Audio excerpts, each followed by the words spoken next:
Hello and welcome to part two of these videos.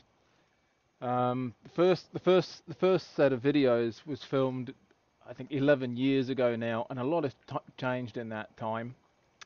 But before I go into that, if you're a complete beginner and you're looking to learn to fly cast, fantastic, well done, meaning of life, congratulations, you found the right place. You probably don't have to watch the rest of this introduction. What I would suggest you do is watch the next introduction, which was the original one 11 years ago, and then go through everything up to and including the double haul. To find this, you'll need to go to sexyloops.com because some of the videos are on YouTube and some are on Vimeo. So you just go to sexyloops.com. It's sexyloops.com/flycast. All one word, or go to the drop down menu and you'll find it's under video. Have a look around sexyloops.com anyway and you'll find these videos in order and go through them in order. As I say, watch part one, watch the second part. You'll be able to tell which part is which because in 10 years I've changed a fair bit myself. I've gone from being bald, I did this for you, bald is part one, Yeti part two. So if you're not quite sure which decade you're in, look for the hair.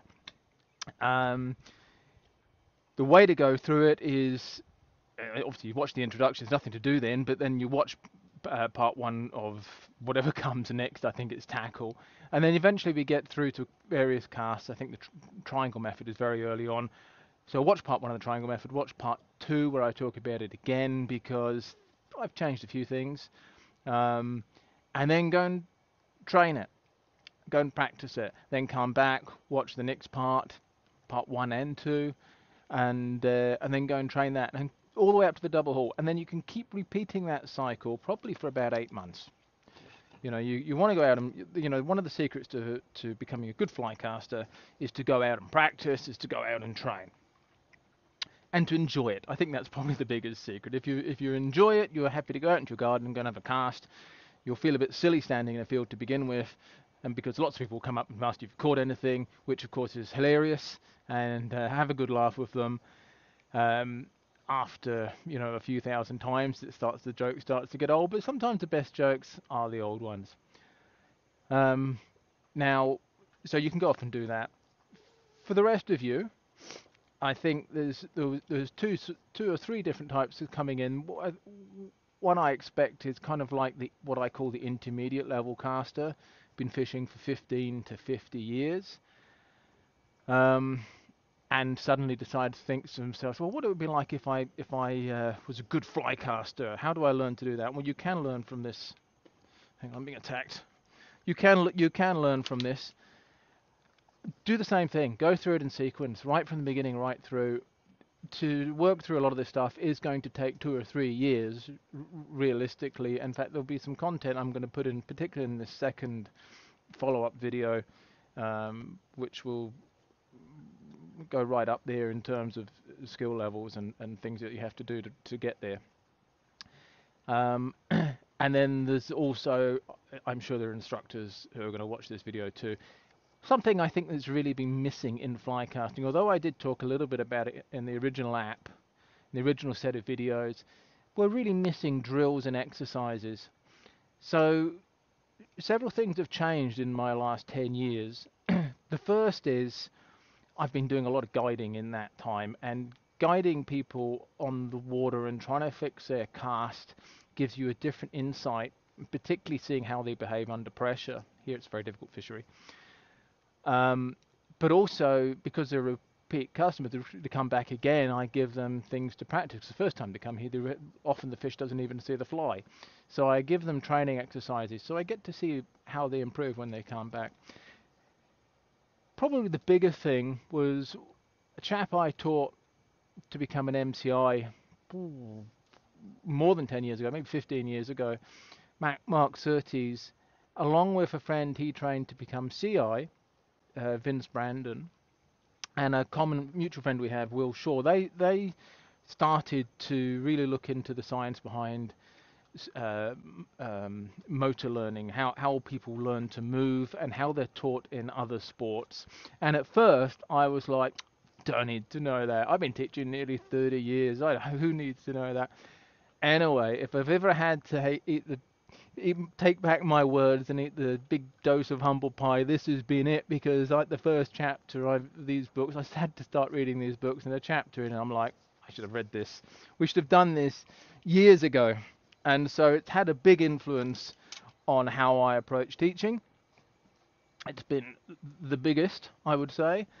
And I've also been very fortunate because during the pandemic, we were in lockdown here for 2 years. There was no guiding, and I started coaching via Zoom, not knowing if that would work. Works fabulously well. It's now probably the number one thing I do, much more so than guiding now. But those guests, those students, I teach generally for minimum a year, over 10 lessons. And so I get to see how I set drills and exercises and see how they respond, and how when they come back 2 to 4 weeks later and see what's happening. So that's certainly changed how I teach. But I've also had some of these students for anything up to 5 years so far, and I'm sure that will be ongoing. So they've really improved, obviously, as you'd hope in that time. But I've really learnt about what drills and exercises that work, and we are just missing them. So, if you go around, we generally just tell people how to cast. We don't give them exercises and drills. So there's lots of those coming. For me, there is a difference between a drill and an exercise. A drill is it's a form of exercise, but it's very specific. It's isolating a movement or a combination of movements. So it's not the whole cast. For example, a launch drill is where you put the line on the water on the back, and you get under position and you get underneath it. Well, that's a drill because it's not the whole cast. Whereas an exercise would be like making a curve cast around a target at 8 meters and then taking a step back, making a curve cast at 9 meters, step back, and repeating that, and then maybe doing it randomly as well. So that would be an exercise. So I'm going to include lots of those. And I think really that's the core to learning. Um, there's a lot more I'm going to talk about as we go through this, particularly with some of the cues that I use internal cueing and external cueing. But I'm going to talk about more of that later on as we go. Um, so yeah, I'm very excited to get on and do this. I'll do it in order. It's going to take me, I would imagine, 10 months. We'll see. I might try and get another one out now.